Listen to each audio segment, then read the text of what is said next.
she knew what dogs and cats and fishies and animals dream about when they sleep forever. There was this father whose laughter was yellow, and he never held back the teeth from his smile. Nothing turned sad or bleak or gray as waiting room silence when they were around.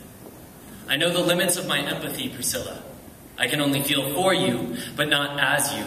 Cannot comprehend your 11 little years as the pallbearer of an orphaned past, a past of amputated beginnings, a past that wanders the valleys and creek beds in the palms of God, listening for your mother's voice in pastures of white noise. And when you look up with fragile green eyes and ask if it's true that they gave you away because they didn't want you anymore, I will tell you that they loved you with the transparency and shapelessness of water.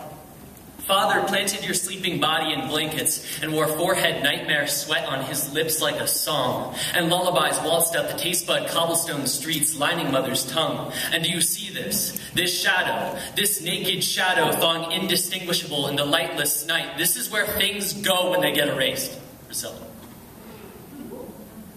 For when you bury all your imaginary friends in the sandbox and murmur that your first home lays there too, I will balance an earthworm between my index finger and thumb and whisper that it has a telegram for you. And that earthworm will say, in a magnolia soft voice, in a voice like the ghosts of genocides granting forgiveness, will say that life barefoot dances towards death, and when you pirouette elegant in the grass, it warms the soil. So shout yes to there being such thing as bliss in a world with loss, and you will sprout mountains from your tear ducts, and you will pick the gravel from your scuffed knees. Your halo will widen like embracing arms. You will sleep with scarves on for fear of vampire bites.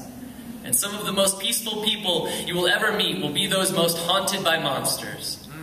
From the familiar smell of a foreign building, you will remember the almost imperceptible transition of color from the back of your father's hands to the pads of his fingers.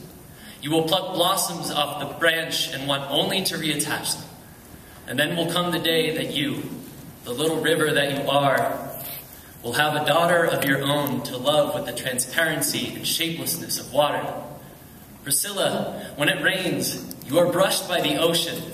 And this is the nearness of our stories, and stories are how we are joined.